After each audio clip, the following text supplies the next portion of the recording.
प्रचण्डमा अलिकति डाइनामिजम छ। अब फेरि आतङ्कवादीलाई डाइनामिक भन्ने यस्तो प्राडा माकुनीले जे चाह्यो यसमा त्यही हुन्छ, प्रचण्डले जे चाह्यो जे सोच्यो माओवादीमा त्यही हुन्छ। भीमरावलाई त बिचरा एउटा सल्लाहकार परिषदमा लगेर राखिदिएको छ, पार्टीको नीति थाहा हुने भन्ने कुरै हुँदैन। लेट द 100 फ्लावर ब्लुजम भनेको त माओकै कोटेसन हो। एको लज्जा त्याज्यम सर्वत्र विजयी भवेतम, यो उखान कतिचोटि भन्ने। फेरि सुरेन्द्र केसीलाई एउटा मात्रै उखान आउँदो रहेछ भन्ला कि रोयल डिक्टेटरसिप हुन्छ कि मिलिट्री डिक्टेटरसिप हुन्छ कि कम्युनिस्ट डिक्टेटरसिप हुन्छ। अब कोभिडलाई चाहिँ पार्ट अफ लाइफ बनाउनु सबभन्दा राम्रो हुन्छ। एमालेलाई सिद्ध्याउने टुल्स सभामुख बनेका छन्। यहाँ सोच्नु जरुरी छ यो विप्लवहरूले। डाक्टर साहब स्वागत छ। ल हस्, धन्यवाद। डाक्टर साहब, यो विषयको उठान आज समसामयिक विषयवस्तुबाटै सुरुवात गरौँ।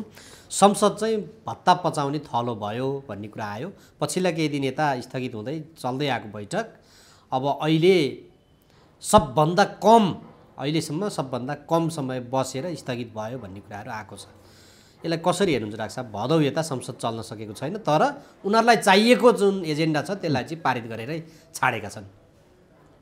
अब यो त पहिल्यै भनेको छ नि, यो संसद भनेको चाहिँ बोगाको राजखानी राखेर भैँसीको मासु बेच्ने ठाउँ हो भनेर। अब त्योभन्दा पर यिनीहरूको हरकतले देखाइराखेको त छैन। तर मैले भन्दा चाहिँ के भन्ने गरेको छु भने यो प्रणाली चाहिँ वेस्ट मिनिस्टरियल हो, जुन चाहिँ मोरल र इथिक्समा चल्छ। अब मोरल इथिक्स फेरि आफ्नो हुन्छ, केलाई मोरल भन्ने केलाई इथिक्स भन्ने आफ्ना दृष्टिकोणहरू हुन्छन्। जुन अहिले यो कलाकारहरूको जुन एउटा घटिया एउटा देखिराखेको छ नि, त्यसमा केलाई मोरल भन्ने केलाई इथिक्स भन्ने त्यो पनि एउटा कुरूप दृष्टान्त हुनसक्छ। कसैले यो भनिरहेछन्, कसैले ऊ भनिरहेछन्, तर त्यसको सार चाहिँ दुवै बजारमा आइरहेछन् र उनीहरू नाङ्गिराखेका छन्। अब त्यो नैतिकता हुन्छ कि हुँदैन त? त्यस कारणले यो मोरल इथिक्स भन्ने चाहिँ आफ्नो हुन्छ। अब हुँदाहुँदै पनि अब सांसद भनेका, ल मेकर भनेका, नेता भनेका त कुनै पनि समाजका अग्रगण्य तबका हो नि त त्यो त।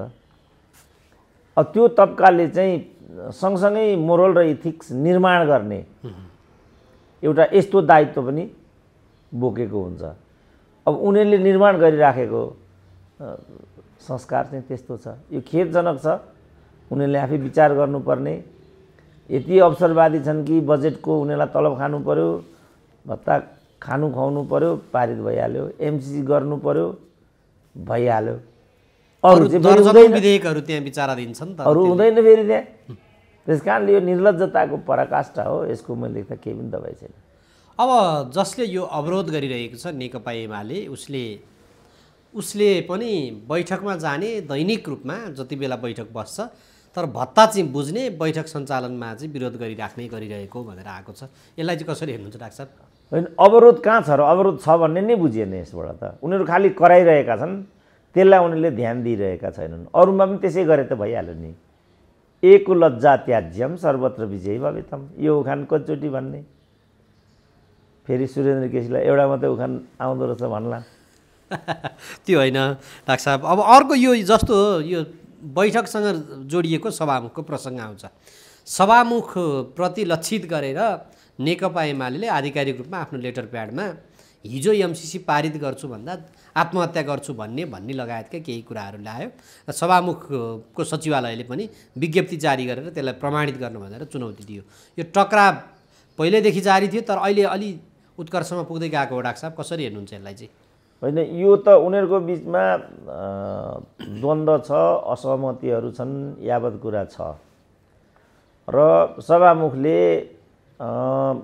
आफ्नो तटस्थतालाई निर्वाह गर्नुभएको छैन। यो कुरा जगजाहेरै छ। तर अघि नै हामीले भन्यौँ, यो संसदीय व्यवस्थामा अभ्यासद्वारा चाहिँ परम्परा, मूल्य, परिपाटी निर्माण गरिन्छ र त्यो व्यवस्थालाई थप सुदृढ र सुनिश्चित परिष्कृत समेत चाहिँ गरिन्छ। संसदीय व्यवस्थाको चाहिँ यो हुन्छ। त्यही कारण यसको जो जननी भनिएको बेलायत हो त्यहाँ आफै चाहिँ कुनै संविधान छैन। लिखित पद्धति र परम्पराका आधारमा उत्कृष्ट लोकतान्त्रिक अभ्यास बेलायतमा गरिन्छ भनिन्छ। यहाँ चाहिँ धारा 9 मा के छ, उपधारामा के छ, 65 क को के हो, च को के हो, ङ को के हो भनेर लडिरहेका हुन्छन्। अब त्यहाँबाट त यो फेलै पर्दैन, किनभने धारो आफै पानी दिने साध्य होइन, त्यो त साधन मात्रै हो। कहीँबाट पानी प्रवाहित भयो भने तल पानी चुइने हो। जोडै गरिकन धारो खोल्दैमा पानी आउने भन्ने कुरा त हुँदैन। त्यसकारण यो व्यवस्थाको मर्म हामीले बुझ्ने कोसिस गर्नु पर्यो। अब यो व्यवस्थाको मर्म अनुकूल आचरण गरिएन भने यो पानी नआउने धारो जस्तै हो। तपाईँ जति यसलाई जोड गर्नुहुन्छ बरु टुटी भाँचिएला तर पानी आउँदैन। थारो गाई जस्तै हो, तपाईँ जति दोए पनि थारो गाईले के दिन्छ त?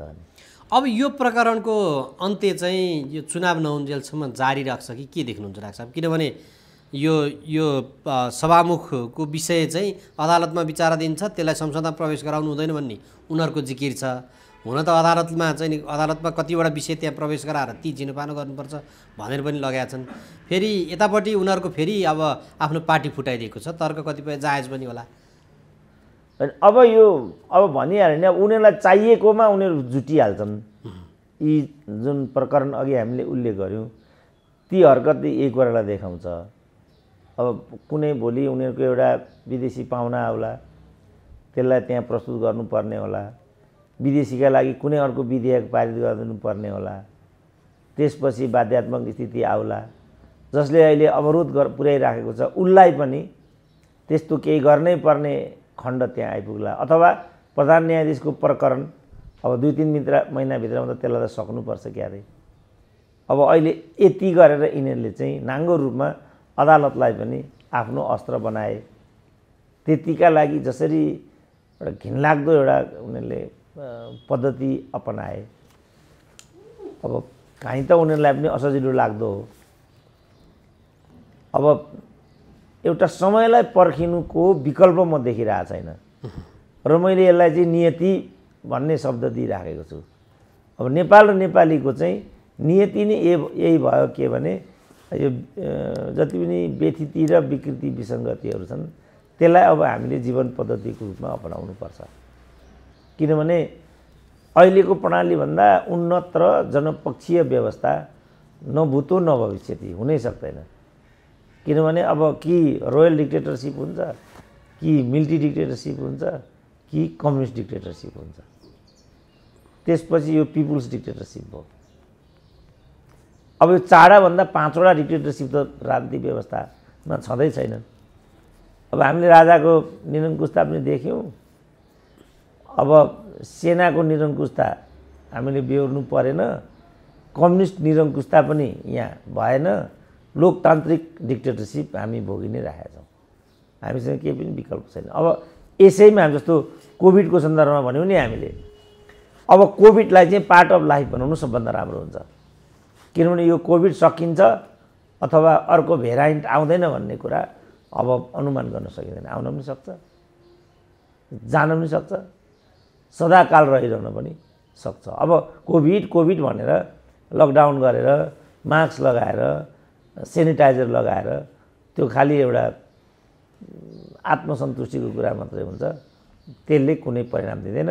किनभने कोभिड चाहिँ रियालिटी हो भने जस्तो यो राजनीति पनि कोभिड जस्तै भयो। अब त्यस्तै कुरा भयो। अब यो अब यही भनौँ न, अब भ्रष्टाचार नगर भनेको गरेको गरेछ, परम्परा बसाउँदैन, सिक्दैनन्। अब के छ त उपाय? अब उनीहरूसँग कुरा गर्यो, हामीभन्दा ठिक कोही पनि होइन भन्छन्। अब के भन्ने त यसमा त?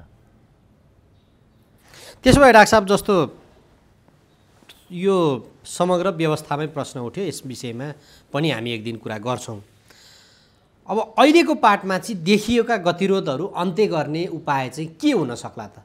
संसदलाई सुचारू बनाउने दिशामा गरौँ अथवा अरू समग्र यो राजनीति लाई ट्र्याकमा लिएर जाने दिशामा के हुन सक्छ त यो समग्रतामा चाहिँ? एमाले नै दिइरहेछ नि त विकल्प, मिनिमम सभामुखले यसलाई रियलाइज गर भनेको छ। यति गर्न के आइतबार छ त?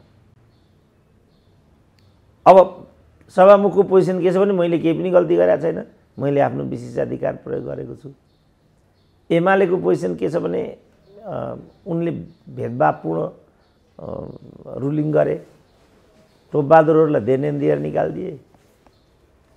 अब हाम्रो चाहिँ पर्खेर बसे, माधव नेपाललाई बचाउ गर्नको लागि यो सब हरकत गरे। अब हुँदा हुँदा अहिले न्यायाधीश प्रकरण पनि तिनीहरूकै लागि भन्ने छ, एमसिसी पनि तिनीहरूकै लागि भन्ने छ। अब उनीहरूले यो कुरा नमानेपछि यसको त केही पनि उपाय छैन। थपक्कै प्रचण्डले बीच बचाउ गरेर ठिकै छ जे भयो भइगयो, यसलाई रियलाइज गर्नेपट्टि जानुहोस् भनेर अग्नि सापकोटालाई भनिदिने हो भने त यो त 10 मिनटमा सिधै। अब एमाले त बटम लाइन मिनिमम ल्यायो नि त उनले थपक्कै यसलाई लिएर एक खालको रिग्रेट्स गरिदिनु, कुरो सिद्धिहाल्यो। तर अघि पनि भने उनी त्यो गर्दैनन्, किनभने उनको विचारमा यो गल्ती उनले गरेकै छैन। त्यो त विज्ञप्ति जारी गरेरै भनेको छ, प्रमाणित गरेर मेरो गल्ती छ भने भनेका छन्। अब गल्ती त मै भन्दैछु छ, विभेदपूर्ण भएको छ, एमालेलाई सिद्ध्याउने टुल्स सभामुख बनेका छन्, मै भनिदिन्छु नि त। 15 दिन त्यो विशेषाधिकार जुन छ त्यो 15 दिनभित्र त भयो भन्ने उनले त्यसैमा अडेर जिकिर ल्याएका छन्। यो धारा प्रवाह, यो कानुन जुन छ नि डाक्टर साहब, यो कानुन नीति नियममै हाम्रो चाहिँ कहीँ कतै त्यसको दोषको कारणले व्यक्तिले त्यसको फाइदा लिएको त होइन नि? त्यो पनि हो, तर अघि मैले भने नि यो चाहिँ मोरल र इथिक्समा चल्ने सिस्टम हो।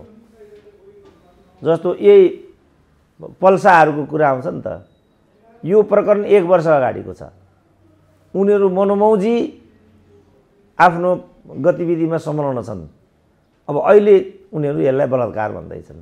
समाज यसलाई लिएर पनि विभाजित भइरहेछ। ती पनि त केही कुरा बुझेकै मान्छे होला, हामी मात्रै बुझ्ने त छैनौँ होला। तर पल्साको गल्ती पो भएको हो त, बलात्कार त होइन नि। तर कानुनै कस्तो रहेछ भने 18 वर्षभन्दा मुनि भएका यौनिक गतिविधिलाई बलात्कार मान्दो रहेछ। अब यो हिसाबले त कानुनमा पनि त्रुटि रहेछ। तर यो कानुनी प्रावधानलाई ठिकसँग प्रयोग नगर्ने त फेरि मान्छे नै भए। अब अग्नि सापकोटाको कुरा पनि त्यही हो। 15 दिनको व्यवस्था त्यहाँ छ, उनले 14 दिनसम्म पर्खेर आफ्नो अनुकूल आफ्नो विशेषाधिकारलाई चाहिँ उनले प्रयोग गरिदिए। अब यो कोणबाट हेर्दा यो उनको विशेषाधिकार हो, ऊ कोणबाट हेर्दा उनले विशेषाधिकारलाई दुरुपयोग गरेका छन्। फेरि मोरल इथिक्स आयो। अब तपाईँ मोरल इथिक्स मान्नुहुन्न भने त केही पनि उपाय छैन। पदीय गरिमाभित्र व्यक्ति नबस्नाले यो अवस्था आयो डाक्टर साहब। अब यो एमसिसी प्रकरणपछि चाहिँ राजनीतिक दलहरूमा तीव्र टक्राव देखिँदैछ, ध्रुवीकरण होला जस्तो पनि देखिँदैछ, भेटघाट भइरहेको छ। अब प्रचण्डले हिजो केही कुरा बोलिदिए, फेरि भोलिपल्ट दौडेर नारायण काजीलाई फकाउन गए। कसरी हेर्नुहुन्छ डाक्टर साहब? बाबुरामहरूको पार्टीमा पनि त्यस्तै टक्राव देखिन्छ। यो त अब यो उनीहरूको माथापच्ची मात्रै हो। मलाई लाग्छ यसले पनि तिक्तता र गतिरोध बढाउने बाहेक अर्थ गर्दैन। किनभने नेपाली समाज अब अहिले आएर प्रचण्डले यहाँ खुदै भनिहाल्यो नि त, राष्ट्रियताको नाममा वामदेवले जे गर्न खोजे तपाईँ देखिरहनु भएको छ। प्रेम सुवाल भने होइन, भक्तपुरका प्रेम सुवालले रात दिन यहाँ राष्ट्रियता राष्ट्रियता भनेर कराइरहेछन्, तपाईँहरू देखि नै रहनु भएको छ। यो देख्दा देख्दै तपाईँहरू अन्यथा सोच्नुहुन्छ भने पार्टी छोड्न सक्नुहुन्छ। यो भनी त्यो पार्टीमा त कुनै सत्व नभएको एकदमै गए गुज्रेको घटिया बाहेक अर्को मान्छे त बस्नै सक्दैन। तर अब त्यस्तो किसिमले प्रचण्डले दुत्कारेका बा त्यत्रो ठुल्ठुलो बोली बोलेका त त्यहाँ नारायण काजी मात्रै छैनन्, त्यहाँ त सयौँ छन्। लीलामणि ती छन्, लेखनाथ नेउपाने ती छन्, देव गुरुङ ती छन्। अब हामी यसमा के गर्न सक्छौँ? भोलिपल्ट दौडेर फकाउन पनि गयो नि त, गल्ती भएछ भन्दै होइन। अब गल्ती यो त्यसैले मैले भनेको प्रचण्डमा अलिकति डाइनामिजम छ, यही कारण मैले भनेको। अब फेरि आतङ्कवादीलाई डाइनामिक भन्ने यस्तो प्राडा भनिदिए मलाई नै, केही पनि उपाय छैन नि त। यो त प्रचण्डको खुबी हो के भने तत्काल उनी आफ्नो कमजोरीलाई चाहिँ रियलाइज गर्छन्। कमजोरीलाई ढाकछोप गर्ने होइन, कमजोरीलाई ढाकछोप गरियो भनेदेखि अर्को गल्ती हुन पुग्छ भन्ने छ। डाक्टर साहब, यो कमजोरीलाई रियलाइज नगर्ने यस्तै कारणले गर्दाखेरि राजनीतिले सही ट्र्याक लिन नसकेको पनि भनिन्छ। केपी शर्मा ओली र माधव नेपाल बीच जुन तल्लो स्तरमा गाली गलौजहरू अझै पनि फरक फरक दैलोबाट यात्रा गरिराख्दाखेरि पनि देखिन्छ, निकै क्षुद्र शैलीको भाषा शैली अझै पनि प्रयोग भइरहेको देखिन्छ। यो प्रकरणलाई तपाईँ कसरी हेर्नुहुन्छ डाक्टर साहब? यो चाहिँ अब कम्युनिस्ट जुन बिल्डअप र कम्युनिस्ट ग्रोनअप कम्युनिस्ट स्कुलिङ छ नि, त्यो स्कुलिङको दोष हो, जहाँ चाहिँ भिन्न मतलाई सम्मान गर्नुपर्छ भन्ने परिपाटी हुँदैन। भन्नलाई भनिन्छ अल्पमत, बहुमत इत्यादि, जनवादी केन्द्रीयता इत्यादि भनिन्छ, तर व्यवहारमा चाहिँ ती केही कुराहरू पनि अक्षरशः लागू हुँदैनन्। अब लेट द 100 फ्लावर ब्लुजम भनेको त माओकै कोटेसन हो, तर त्यही देशमा चाहिँ सांस्कृतिक क्रान्ति भयो। शब्द कति राम्रो, सांस्कृतिक क्रान्ति, तर धर्म संस्कार संस्कृति परम्परा तोडफोड गर्ने अभियानलाई चाहिँ त्यहाँ सांस्कृतिक क्रान्ति भनिएको थियो, भन्दा त सांस्कृतिक क्रान्ति भनियो। त्यस कारण त्यो त वास्तवमा सांस्कृतिक भ्रान्ति थियो। प्रथा परम्परामाथि निरपेक्ष रूपमा प्रहार गर्ने त्यो एउटा परिघटना थियो। त्यसकारण त्यस्तो किसिमको स्कुलिङबाट डेभलप भएको विचार कम्युनिस्ट परिवारभित्र हुन्छ। उनीहरू चाहिँ भिन्न मतलाई कहिल्यै पनि सहँदैनन्। सम्भव भयो भने त फिजिकल्ली नै सिद्ध्याइदिने, त्यस्तो सम्भव भएन भने मोरल्ली सिद्ध्याइदिने, सोसल्ली सिद्ध्याइदिने, विदेशी एजेन्ट भन्ने, दरबारिया भन्ने, यो त कम्युनिस्ट स्कुलिङको उपज हो। अब यही प्रसङ्गमा जस्तो भीम रावलले एमसिसीको प्रकरणमा आफ्नो भिन्न मत पहिलेदेखि राख्दै आएका थिए, पार्टीले अनुमति दिए पनि नदिए पनि, तर भीम रावल हिरो बन्नका लागि चाहिँ यो काम गरी शर्मा ओलीले टिप्पणी गरे। हिरो बन्नकै लागि उनले विरोध गरिरहेका हुन् कि के देख्नुहुन्छ डाक्टर साहब? यो चाहिँ अब हिरो बन्न वा जिरो बन्न, अब त्यो चाहिँ एउटा डिबेटको विषय भयो। तर भीम रावलको जुन शैली हो, मलाई लाग्छ दलीय व्यवस्थामा त्यो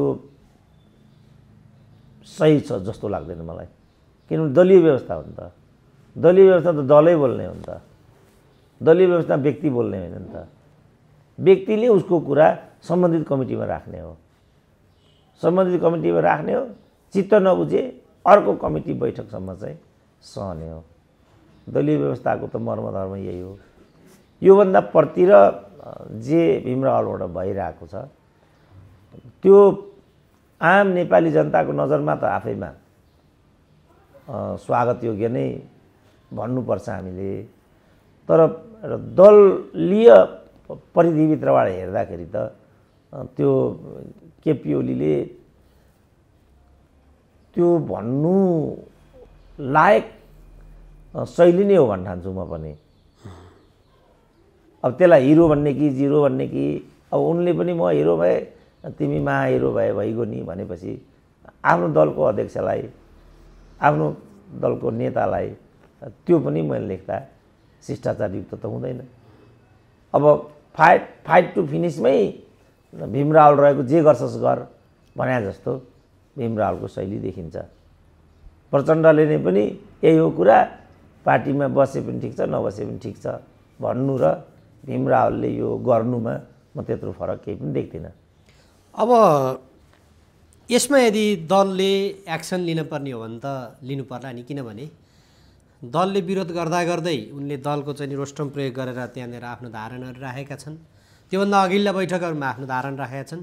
यो हिसाबले एमाले दल त्यो संसद बैठकलाई समर्थन गर्यो भन्ने कि विरोध गर्यो भन्ने त यो प्रश्न त उठ्यो नि डाक्टर साहब, होइन र? त्यसैले मैले भने दलीय व्यवस्थामा यस्तो किसिमको स्वीकार्य छैन। भीम रावलको यो शैली स्वागत योग्य होइन। तर यो उनीहरूको आन्तरिक मामला हो। उनीहरूलाई कसरी सल्टाउँछन्। खालि मैले सिद्धान्त त भनिदिएको के भने पार्टी व्यवस्थामा पार्टी नै प्रमुख हुन्छ, नेताको व्हिप चाहिँ मान्नुपर्छ, पार्टीको व्हिप चाहिँ मान्नुपर्छ। तर अब यहाँ त के हो भने अघिल्लो दिनसँग देव गुरुङ त्यस्तो भन्छे, आज त्यस्तो बोल्छन्। अब नारायण काजी त्यस्तो बोल्थे, आज यो भइराखेको छ। यो पनि त दलभित्रकै विसङ्गति हो। त्यसकारण समष्टिमा नै जो हाम्रो दलीय आचरण छ त्यो चाहिँ समीक्षा गर्न ढिलो भइसक्यो भन्ने लाग्छ मलाई। दल ठुलो कि व्यक्ति ठुलो भन्ने प्रश्न त उठ्यो नि डाक्टर साहब। त्यहाँ दलले अब पछि विपक्षी जेमा भोट हाल भन्छ, तर व्यक्तिले आफ्नो स्वेच्छाले मैले यता हाल्दिएँ भन्दै हिँडेका छन्। ती कारबाहीका भागीदार होइनन् हुन्छन्, किनभने फ्लोर क्रस गर्न पाइँदैन। फ्लोर क्रस पनि गर्छन्। जस्तो महाकालीका बेला फ्लोर क्रस गरेका थिए सांसदहरूले। स्वविवेकीय विवेक प्रयोग गर्न पाइँदैन भन्ने होइन, पाइन्छ, तर कारबाही पनि भोग्नुपर्छ। त्यति बेला पनि के भनेको छ भने हामीले राष्ट्रियताका लागि यो निर्णय गरेको, पार्टीले दिने कारबाही भोग्न तयार छौँ। अब पार्टीले कारबाही गर्छ गर्दैन, गर्यो गरेन त्यो अर्को विषय। तर पार्टी व्यवस्थामा पार्टीभन्दा ठुलो कोही पनि हुँदैन, नेताभन्दा माथि कोही पनि हुँदैन। अब सिद्धान्त चाहिँ यही हो। अब भीमराव आफै पोलिटिकल साइन्सका डक्टरेट, मभन्दा राम्रो यो कुरा बुझ्छन्। अब बुझ्दा बुझ्दै पनि उनी यो कुरा के तर्कले गरिरहेछन् त्यो चाहिँ उहाँले आफै प्रश्न पार्ने कुरा हो। मैले खालि एउटा सैद्धान्तिक क्लु मात्रै दिने कुरा के भने दलीय व्यवस्थामा दलभन्दा ठुलो कोही पनि हुँदैन। यहाँ त अब यो प्रसङ्गमा त फ्लोर क्रसको प्रसङ्गमा त भीमराव मात्र नि रहेनन्। अब भीमरावले त फ्लोर क्रस रहेन, उनले त बैठक सञ्चालन गर्ने कुरा भयो। झलनाथ खनाल लगायतका त्यो चाहिँ नेकपा यसका अझ माओवादीका ती सांसदहरू जसले हिजो दलले यता भोट हाल भन्छ उनीहरूले उता भोट हाले हिँडे, त्यो प्रसङ्गमा ती व्यक्तिहरूलाई पनि प्रश्न त उठ्यो नि। अनि सेम हो। अब तर झलनाथको हकमा के भयो भने झलनाथको र नारायण काजीको प्रस्तुति र स्पष्टीकरण विगत समयमा एमसिसी सन्दर्भमा एउटै हो। उहाँहरू मुखर ढङ्गले प्रखर ढङ्गले एमसिसीको विरुद्धमा हुँदै हुँदैन, सम्भव छैन भनेर आउनुभयो। अब उहाँहरूको चाहिँ स्थिति के हो भने उहाँहरू तत्त दलको चाहिँ सर्वोच्च नेता हो। अब जस्तो किसिमको निर्णय गरे प्रचण्ड र माधव नेपालले, यसबाट उहाँहरूको हैसियतै रहेनछ भन्ने पनि देखियो। किनभने सर्वोच्च नेतालाई त कमसेकम 5 जनाको भित्र औपचारिक कुरा कसरी गइराखेको छ भन्ने कुराको त फर्स्ट ह्यान्ड सूचना हुन्छ नि। उहाँ त भीमराव होइन नि। अब भीमरावलाई त बिचरा एउटा सल्लाहकार परिषदमा लगेर राखिदिएको छ, पार्टीको नीति थाहा हुने भन्ने कुरै हुँदैन। तर झलनाथ र नारायण काजीको त त्यो कुरा होइन। अहिले परिणामले के देखायो भनेदेखि झलनाथको पनि त्यहाँ कुनै स्थान छैन, नारायण काजीको पनि त्यहाँ कुनै स्थान छैन। महाकुनीले जे चाह्यो यसमा त्यही हुन्छ, प्रचण्डले जे चाह्यो जे सोच्यो माओवादीमा त्यही हुन्छ भन्ने कुरा देखिएपछि त ती पार्टीमा बसिरहनुको त औचित्य केही भएन नि। उनीहरूले आफूलाई सर्वोच्च नेता भन्नुको त केही औचित्य भएन र उहाँहरूको कुनै सर्वोच्चता नै त्यहाँ देखा परेन। यस्तो बेलामा उहाँहरूलाई यो एउटा पीडाले कति चिमोटेको होला, भोलि के होला कसो होला त्यो चाहिँ उहाँहरूले सोचिराखेको होला। मैले देख्दाखेरि उहाँहरूको दुरावस्था ती पार्टीहरूमा देखिन्छ। यसरी सर्वोच्च नेतालाई मानहानि गर्नु भनेको, यस प्रकारले अपमानित गरेर राख्नु भनेको यो फेरि दलीय एउटा मर्मधर्मको विपरीत हुन्छ। सामूहिक नेतृत्व र सामूहिक निर्णयको प्रक्रियामा हिजो यही भनेर उनीहरूले केपी ओलीलाई प्रतिगामी लगायत दुत्कार्ने कुराकानी गरेका थिए नि। त्यही भन्थेँ म, त्यही कारण म भन्थेँ यथार्थमा प्रतिगामी यिनीहरू होइन नि, यिनीहरू चाहिँ हुन् भन्थेँ नि। अनेक श्रृङ्खलालाई त्यो कुरा सिद्ध गर्छ। जस्तो प्रकार जस्तो अहिले प्रधान न्यायाधीशको हकमा उनीहरूले जे गरिराखेका छन्, स्पिकरले जुन हरकत गरिराखेका छन्, एमसिसीमा जसरी दोहोरो भूमिका खेले, केपी ओलीको पनि यही त हो नि। जे मन लाग्यो त्यो गर्थ्यो भने यिनीहरूले पनि जे मन लाग्यो त्यो गरिरहेछन्। तर केपी ओलीले चाहिँ जन्मजात त्यो परिपाटीबाट हुर्केका र त्यो सोचका नेता भन्ने उनको हरकतले देखायो। यिनीहरू त आफूलाई जनपक्षीय सामूहिक निर्णयको पक्षधर्ता इत्यादि भन्थे नि त। त्यस अर्थमा मैले भनेको केपी ओलीको बाटोमा यिनी जानु र केपी ओलीको बाटोमा केपी ओली आफै हिँड्नुमा ठुलो फरक छ। यस अर्थमा मैले भनेको यिनीहरू चाहिँ प्रतिगामी सोचका मान्छे हुन्, किनभने यसको नायक आफै प्रतिगामी हुन्। शेरबहादुरको विगत त्यो छ। त्यसपछि जुन गठबन्धन थियो, गठबन्धन 5 दलीय गठबन्धन हुँदाहुँदै 2 दलको आधारमा उनीहरूले एमसिसी पत्रचार गरे।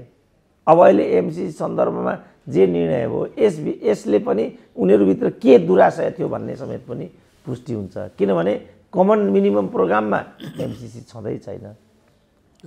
तर 2 दलबाट पत्रचार गरेबाट उनीहरू एमसिसीको पट्टि उतारु भन्ने कुरा देखियो र 5 दललाई चाहिँ उपेक्षा गरेर 2 दलले मात्रै पत्रचार गरेर प्रकारान्तरमा उनीहरूले एमसिसी गरेर देखाइदिए। अब एमसिसी गर्नुपर्ने त त्यहाँ कुनै परिवेश थिएन नि त। यो हिसाबले त 2 दलको हिसाबले उनीहरूले जे गरेर जसरी एमसिसी पारित गरे एक्ज्याक्टली प्रतिगामी भनेका त यिनीहरू हुन् नि त।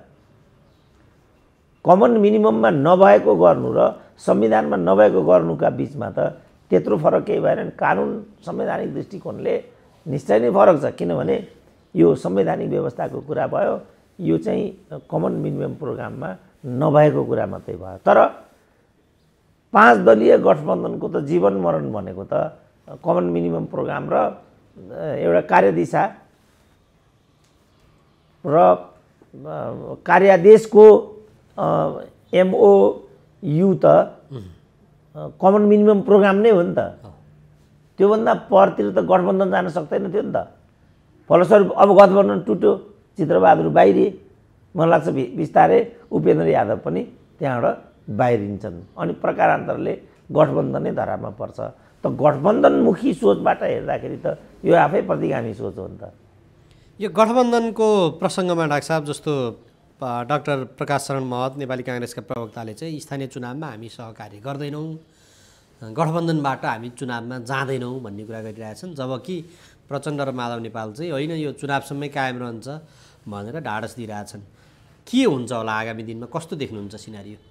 अब काङ्ग्रेसीहरू काङ्ग्रेसजनहरू चाहिँ गठबन्धनको पक्षमा छैनन् भन्ने सुनिन्छ एक।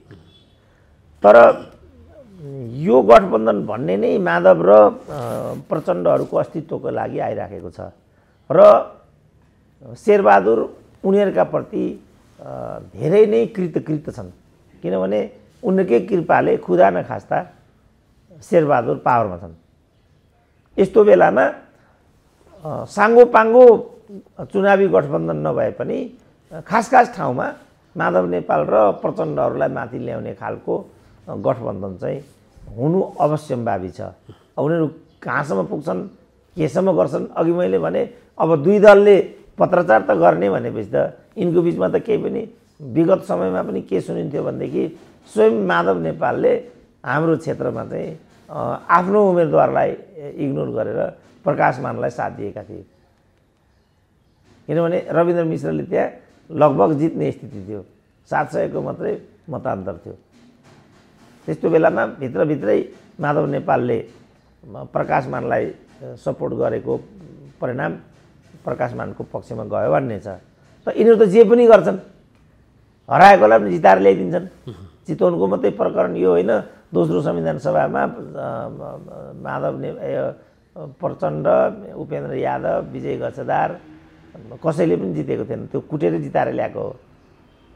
यो तरिकाबाट उनीहरूले गठबन्धनका प्रमुख नेताहरूलाई विजयी बनाएर ल्याउने खालको ढर्रामा चाहिँ यिनीहरू अवश्यम्भावी जान्छन् जस्तो लाग्छ। साङ्गोपाङ्गो गठबन्धन चाहिँ नहुन नि सक्छ। यो दलहरू चाहिँ आन्तरिक रूपमा टुट्ने फुट्ने हुन्छ कि हुँदैन होला डाक्टर साहब? किनभने उपेन्द्र यादव समूहले बैठक बोलाए, बाबुराम भट्टराई समूहले त्यसमा बैठकमा सहभागी नै भएन। अब माओवादीको त हामीले भर्खरै चर्चा गरिहाल्यौँ, नारायण काजी श्रेष्ठ पूर्व एकता केन्द्र बिउताउन सकिन्छ कि भनेर लागिरहेका छन्, उनीहरूलाई त्यहाँ अस्तित्वकै सवाल छ। समाजवादीमा अब झलनाथ खनाल ती अपमानित भइसके, अब के गर्छन् त्यो पनि टुङ्गो छैन। वामदेवले आफ्नो पार्टीमा बोलाउँछन् कि भन्ने पनि कुरा छ। वामदेवले झलनाथलाई अध्यक्ष मानेर अगाडि बढ्छन् भन्ने पनि हल्ला सुनिन्छ। के हुनसक्छ डाक्टर साहब यो दलभित्रको आन्तरिक टकराव चाहिँ? अब अनि सबै सम्भावना छ, खालि चुनावले गर्दा यिनीहरूलाई अस्तित्वभित्रको अस्तित्वको प्रश्न बनाइदियो। अब त्यसले गर्दा यिनीहरूलाई पर जान त्यति उत्साहित नगरिरहेको एउटा परिवेश त्यो छ।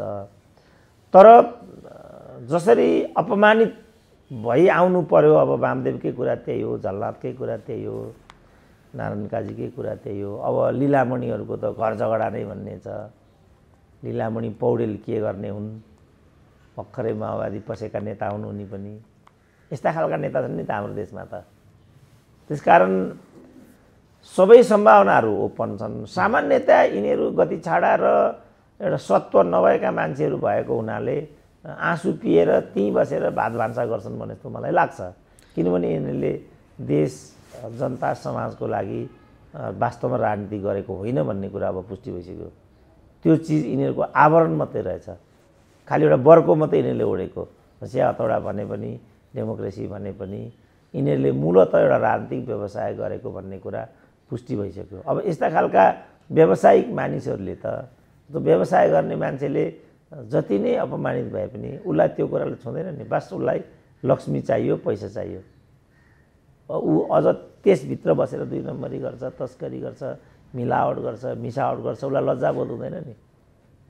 त नेपालका राजनीति नेताहरू पनि वास्तवमा यिनीहरू नेता होइन, राजनीतिक कर्मी मात्रै हुन्। अब राजनीतिक कर्मी भएको हुनाले त मोलतोल गर्ने, मिसावट गर्ने, मिलावट गर्ने, गठन गर्ने, पुनर्गठन गर्ने, टुट्ने, फुट्ने, असैद्धान्तिक गठबन्धन गर्ने इत्यादि गर्ने कुराहरू अब आम रूपमा नै अभ्यासमा छन्। र एक खालको सङ्क्रमणमा छ हाम्रो देशको राजनीति। त्यो भएको हुनाले सबै सम्भावनाहरू मैले लेख्दा खुल्ला छन् र जे पनि हुनसक्ने कुरालाई अस्वीकार। अब भनौँ न, लीलामणिकै प्रचण्डले शिरमन्दिर लगेर मन्त्री राखिदिएको छ, आफू के गरौँ भन्ने कुरा भयो।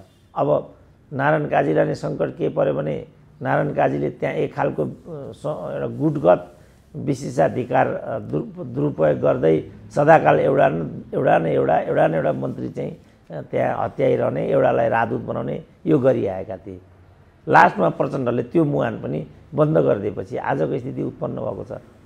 तर यो चोटि चाहिँ उनीहरूलाई गाह्रो के भयो भने लेखनाथ पौडेलले पनि, लेखनाथ नेउपानेले पनि जुत्ता हान्ने भन्ने कुरा गरे। एमसी मान्ने साम्राज्यवादका दलालहरू हुन्। अघि जुन कम्युनिस्ट स्कुलिङको कुरा भन्यौँ हामीले, त्यही कोष त्यहाँ प्रयोग गरिदिए उनले। अब लीलामणिले हाम्रो पार्टीले यो गर्यो भने त्यो पार्टीमा म बस्नै सक्दिनँ। लीलामणिको कुरा पनि यही छ, नारायण काजीको पनि यही छ। देव गुरुङले त लङ्गोटी लगाइहाले, कुरा सिद्धिहाल्यो। अब उनीहरू त्यहाँ बस्न सक्ने त स्थिति नै छैन।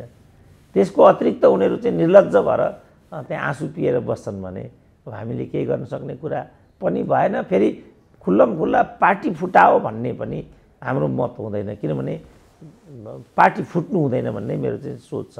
हिजो एमाले गएकोमा पनि मैले यही कुरा भन्थेँ, पार्टी फुटाउने होइन, पार्टीभित्र सङ्घर्ष गर्ने हो।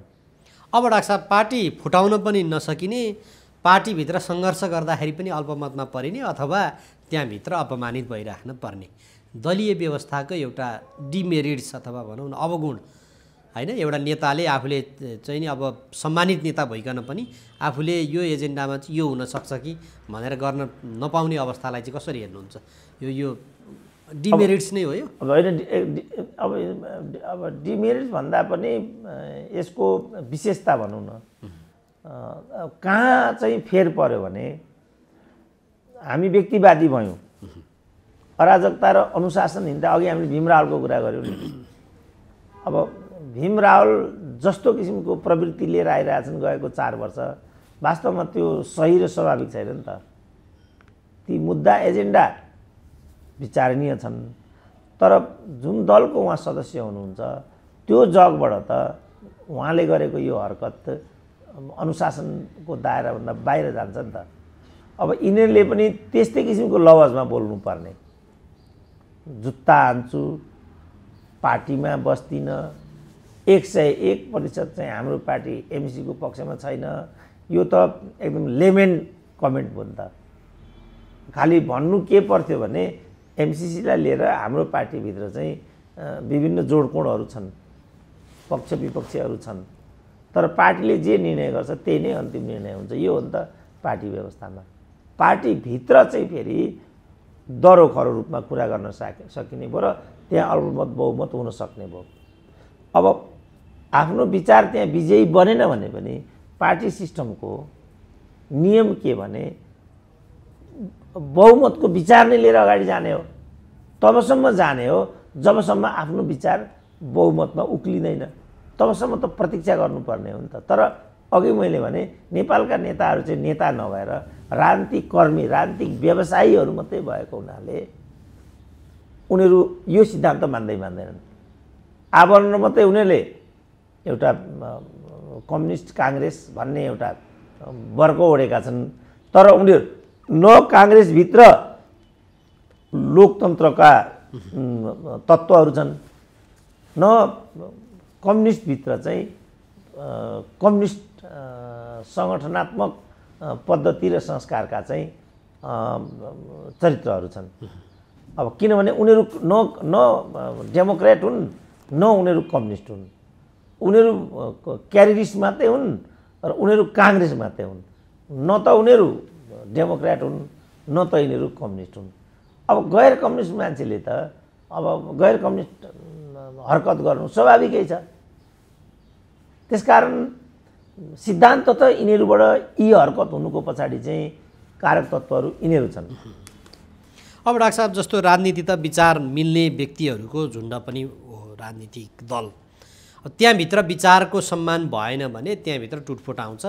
हिजो नेकपा त्यहाँ विचारभित्र कम्तीमा समाहित भएर फरक विचार लगिदिएको भए आज देशले यो दुर्गति भोग्दैनथ्यो भन्ने तर्कमा बाहिर देखिन्छ। अब यही प्रसङ्गमा पनि यही कारणले पनि अब दलहरूभित्र चाहिँ त्यहाँभित्र टकराव मात्रै बढ्ने, त्यसले चाहिँ समग्रतामा देशलाई घाटा पर्ने अवस्थाहरूले दलभित्र यो देखियो। होइन, त्यो त देश त हाम्रो एजेन्डै बनेन नि त। हामी त दिनानुदिन आर्थिक रूपले दुरावस्था भएर गइराखेको छ। सामाजिक रूपले हामीमा चाहिँ विकृति विसङ्गतिहरू बढेका छन्। अनेक किसिमका छाडा हरकतहरू भएकै छन्।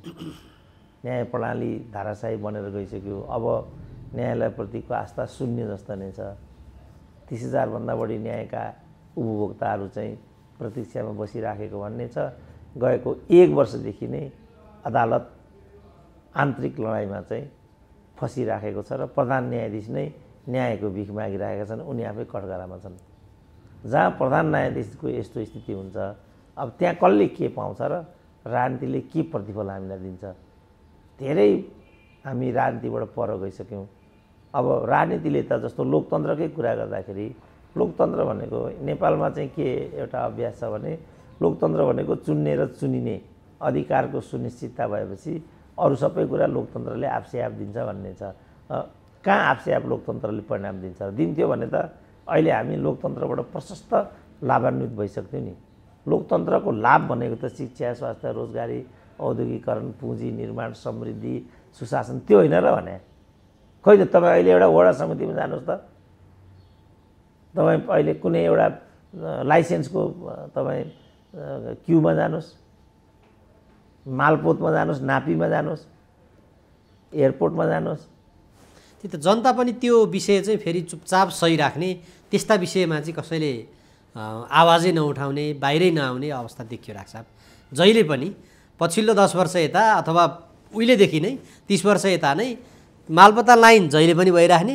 तर यो चाहिँ यस्तो हुँदैन, बरु यसलाई डिजिटल गरेर अथवा लाइन नबसिकन सरकारले घर दैलोकै सेवा दिन किन सकेन भनेर कसैले आवाजै उठाउन सकिरहेको देखिँदैन। अब जनताको बारेमा पनि मैले भने जनताको 3टा तह हुन्छ भनेर, रैती, जनता, नागरिक। अब हामी चाहिँ बल्ल 63 पछि जनता नागरिक रैतीबाट जनता भएका छौँ। हामी नागरिक हुन बाँकी नै छ। अब नागरिकले मात्रै तपाईँले भनेको कुराको खोजनीति गर्छ। अब तपाईँ हामी नै भनौँ न, म तपाईँले भन्नुभएको पोजिसनमा स्वयंलाई उभ्याउनपट्टि उद्धत हुन्छौँ कि 1000 खर्च गरेर काम पट्याउनपछि उद्धत हुन्छौँ? यहीँबाट हेरौँ न। जुनी जान्छ, घुस खुवाउनु भएन भने तपाईँ केही पनि काम हुँदैन। त्योतिर जानुभन्दा बरु तपाईँ भएको 2000 खाऊ भाइ काम गर्दै जानु पर्यो। उतातिर फर्किँदो रहेछ। 10 वर्ष अगाडि म एउटा नापीको कार्यालयमा पुगेको थिएँ। हजुर, मैले एउटा कुरा गरेँ। एउटा कुरा गर्दाखेरि जुन कर्मचारीले मेरो काम गर्नुपर्ने थियो ऊ त उता पो फर्क्यो। अनि तपाईँ किन उता फर्किनु भएको छ भाइ भनेर मैले सोधेँ। यो टिफिन टाइम हो भन्थ्यो। अनि कति समय तपाईँहरूको टिफिन समय भन्दा त्यही 1 घन्टा भन्यो। अनि पर्खिनु पऱ्यो नि। अब पर्खेँ, 1 घन्टा बित्यो, जुर्क उठेर बाहिर गइदियो। छेउकोलाई सोधेँ, खोइ त उहाँ त बाहिर जानुभयो, दिशा पिसा लाग्दैन र हामीलाई, टोयलेट जानुभएको भन्दै फर्केरै आइदिएन। 1 घन्टा बितिसक्यो, अर्को फर्केरै आएन। उहाँ आज हाफ बिदामा बसिदिनु भयो भनिदियो, तपाईँको काम हुँदैन भनिदियो। ल हेर्नुहोस्, मैले 1000 घुस नपाएको नतिजा यसरी भोगेँ। तपाईँलाई म एउटा अर्को प्रकरण बताउँछु। यो चाहिँ 2048 सालको प्रकरण हो। ठ्याक्कै लोकतन्त्र आएको वर्ष। मैले चाहिँ काठमाडौँमा घर बनाउने भनेर नक्सा पासको प्रक्रिया थालेँ। नक्सा पासको प्रक्रिया थालेपछि वडाको कार्यालय सहायक चाहिँ त्यो औपचारिकताका लागि आउने जाने यस्तो हुँदो रहेछ। उसले खुल्लम खुल्ला के भन्यो भने तपाईँले यसमा 500 रुपियाँ कन्ट्रिब्युट गर्नुपर्छ भन्ने कुरा गर्यो। के को 500 रुपियाँ हो भने मैले अब चिया खर्च यताउता चाहिन्छ नि त भन्यो। अनि तिमीहरू जागिरै होइन र तिमीहरू जागिर आउँदैन भने मैले यो कामको लागि तिमीहरूलाई जागिर दिने होइन, तलब सुविधा हुन्छ होइन तिमीहरूलाई भने। अब त्यो अर्कै कुरा हो, सबैले दिएका छन्, तपाईँ पनि दिनुहुन्छ भने ठिकै छ, होइन भने मलाई केही भन्नु छैन भन्यो। 510 वटा 15 वटा चाहिँ एकैचोटिमा त्यो वडाको चाहिँ नक्सा चाहिँ नगरमा माथि पठाउनु पर्दो रहेछ। 1 महिनापछि त्यो नक्सा चाहिँ पारित भएर फर्केर आयो। म वडामा लिन भनेर गएँ। जाँदा छरछिमेकी जम्मैको नक्सा आयो, मेरो आएन। के भयो त भनेर माथि बुझ्न जाँदाखेरि यो ठाउँमा यसरी सचिवले सही गर्नुपर्ने थियो, तपाईँको यसमा त्यो सही छैन भन्दै। त्यो 500 को दण्ड यसरी मैले पाएँ, अर्को 5000 मैले खर्च गर्नु पर्यो। अब के गर्ने ल भन्नु। यो एउटा सुरु बिन्दु मात्रै हो। कहीँ नेपालमा प्रजातन्त्र यसरी नै अगाडि जाने होइन त भन्ने चिसो मलाई त्यति बेर परिरहेको थियो। अब अहिले त तपाईँ मलाई लाग्छ कुनै अड्डामा अहिले त खुल्लम खुल्ला छ। अब के गर्नुहुन्छ त ल हेर्नुहोस्। अब यो सुनेका छन् नेताहरूले भने यो कुरालाई उनीहरूले वार्डमा सिंहदरबार भन्थे। अब सिंहदरबार वार्डमा त पुग्यो, तर यस रूपमा पुग्यो। अब यसमा नागरिकले के गर्ने, जनताले के गर्ने, अरूहरूले के गर्ने। जस्तो म भनिआएको छु नि बारम्बार, कयौँ नेपालीहरूले मेरो यो कोटेसन कण्ठ पनि पारेका छन्। के भने मेरो घरमा 2057 सालदेखि धारामा पानी आउँदैन, 2057 सालदेखि। तर मिनिमम पैसा 1100 लिँदो रहेछ मिनिमम पैसा। त्यो पैसा चाहिँ म तिर्छु फर नथिङ। अर्को 1100 गरेर प्रति हप्ता खर्च गरेर चाहिँ ट्याङ्करमा पानी ल्याएर चाहिँ म पानी चलाउँछु। म गएँ नयाँ मानिसहरू, बाबु यो त मलाई ठुलो दण्ड भयो, के हो यस्तो भन्दा उसले के भन्यो भने सर तपाईँ आफ्नो धारो स्थगन गराउनुहोस्, अर्को त केही उपाय छैन यस्तो भन्यो। अनि धारो स्थगन गराउँदाखेरि केही फरक पर्दैन भने मैले, फरक त केही पर्दैन, तर तपाईँले मेलम्चीको पानी पाउनुहुन्न भन्दै। ल हेर्नुहोस्, मेलम्ची देखाइकन उनीहरू मलाई 20 वर्ष लुटे। अब मेलम्ची आएकै भोलिपल्ट फेरि बाढीले। त्यसकारण यो नेपाल र नेपालीको टाउकामा थोपरिएको नियति हो भन्दैछु मैले। तपाईँ यसबाट मुक्त हुन सक्नुहुन्न। कोभिड जस्तै हो यो पनि। तपाईँ जति छटपटाउनुहोस्, तर कोभिड अब तपाईँको नियति हो। त्यसकारण योबाट तपाईँले उन्मुक्ति चाहेको भने तपाईँले यो असक्षम नेतृत्वलाई, अकर्मण्य नेतृत्वलाई फाल्नुपर्छ। अब अहिले म नारायण काजीलाई भन्छु, झलनाथलाई भन्छु, वामदेवलाई भन्छु, तपाईँहरू एउटा पुनर्गठनको नवीन प्रयासका बारेमा सोच्नुहुन्छ भने मेरो तपाईँहरूलाई शुभकामना छ। किनभने पार्टी फुटाउनु उचित हुन्छ त म भन्न सक्दिनँ, भन्न चाहन्न। तर तपाईँहरूले जसरी त्यहाँभित्र प्रताडित र अपमानित भइ आउनु पर्यो, यदि तपाईँहरू जनताको कुरा उठाउन चाहनुहुन्छ भने केही त तपाईँहरूले गर्न सक्नुहुन्न, किन तपाईँहरू डिस्क्रेडिट भइसक्नु भएको छ। तर तपाईँले एउटा एजेन्डा, एउटा विषयवस्तु, कहाँ हामी चुक्यौँ, कहाँ हामी छुट्यौँ, के कारणले आज हाम्रो राजनीति यसरी चाहिँ अप्ठ्यारो अक्करको एउटा फर्सी बन्न पुग्यो, यो त भनिदिन त सक्नुहुन्छ नि। विप्लवले त्यो वातावरण निर्माण गर्दैछन् डाक्टर साहब, भेटिरहेछन् नि सबैजनालाई। अब विप्लवको अर्को बाटो जस्तो मलाई लाग्छ होइन। विप्लवहरूले जे सोचिरहनु भएको छ त्यसको राजनीतिक बजार छ भने जस्तो मलाई लाग्दैन। किनभने त्यो विचारधारा आफै मानवोचित हो भन्ने मलाई लाग्न छोडेको छ अहिले। मानवोचित मानवीय जो चाहना र आकाङ्क्षाहरूलाई समायोजन गर्न नसक्ने राजनीतिक विचारधारा अबको शताब्दीको लागि स्वयंमा चुनौती हुन्छ भने जस्तो मलाई लाग्छ। मान्छे के चाहन्छ, मान्छेभित्रको केमिस्ट्री के हो, लाउने कुरामा, खाने कुरामा, यौनको कुरामा, जिम्मेवारीको कुरामा, नेतृत्वको भोग जस्ता कुरामा मान्छे चाहन्छ के, त्यसलाई समायोजन नगरिकन आएको विचारले अबको शताब्दीमा काम गर्छ भन्ने कुरा मलाई लाग्दैन। र म सोच्दैछु, म जीवनको आफ्नो मेरो जीवन कथा पनि लेख्दैछु र त्यो जीवन कथा लेखिसक्दा नसक्दा यो कुरालाई कोइन गर्ने र निर्णायक रूपमा त्यहाँ छोडिदिउँ भन्ने एउटा दिशामा म आफै पनि छु। तर मलाई अहिलेसम्मको जीवनको अनुभूति के छ भने कम्युनिजम मानवोचित विचार सिद्धान्त हो भन्ने लाग्दैन मलाई। किन मान्छेको केमिस्ट्री नै कम्युनिजमले चाहिँ सम्बोधन गर्दैन। जस्तो डिक्टेटरसिप, एकल नेतृत्व, परिवारवाद, अयोग्यता, यो त मान्छेलाई मन पर्दैन नि। सदाकाल तपाईँलाई म नेता मान्न सक्दिनँ। मलाई पृथक टेस्ट, लुगा कपडा, खान लाउन सबै कुरामा तपाईँलाई पृथक स्वादको चाहना हुन्छ। यो मानवीय एउटा मनोवृत्ति र मान्छेभित्रको केमिस्ट्री जस्तो लाग्छ मलाई। केमिस्ट्री नै त्यस्तै छ तपाईँको। मैले अनेक परिवारभित्र पनि यो कुरा हेरेँ। परिवारका सदस्यहरू पनि आफ्नै प्रकारको एउटा चिन्तन, अपेक्षा, शील स्वभाव यस्तो हुँदो रहेछ। तपाईँ लाख कोसिस गर्नुहोस्, तपाईँ त्यसमा फेरबदल ल्याउन सक्नुहुन्न। हामीले त्यो ग्राउन्ड रियालिटीलाई मान्नुको अब विकल्प हुँदैन। होइन भने पारिवारिक विग्रह हुन्छ। दलभित्र पनि यही हो, राष्ट्रमा पनि यही हो। राष्ट्रमा अनेक किसिमका जाति, भाषा, धर्म। अब तपाईँको रसाको हेर्नु त अहिले के भइरहेछ। अब हिजो सोभियत सङ्घले छोडिदिएका क्षेत्रहरू हुन् नि तिनीहरू। अब त्यही सोभियतसँग अब अहिले युक्रेनमाथि आइलागेको छ। त यो जटिलता र विविधताले मलाई के लाग्छ भनेदेखि उदारवादी व्यवस्था नै मानवोचित व्यवस्था हुन्छ र कम्युनिजमभित्र यी तत्त्वहरूलाई प्रविष्ट नगराउने हो भने त्यो विचारधारा मलाई लाग्छ असान्दर्भिक भएर जान्छ। यहाँ सोच्नु जरुरी छ यो विप्लवहरूले। अब प्रचण्डहरूले त त्यो एजेन्डालाई नै दुरुपयोग गरेको हुनाले उनीहरू त दण्डित हुनु जरुरी छ। किनभने कमी कमजोरी हुनु चाहिँ एउटा कुरा हुन्छ, तर विचारधारा र आम जनता कार्यकर्ताको त्याग र बलिदानलाई नै दुरुपयोग गरेर आफ्नो वैयक्तिक महत्त्वाकांक्षा, पारिवारिक वर्चस्व र स्वार्थलाई हाबी गराउनु भनेको त फेरि बेइमानी हुन्छ नि त।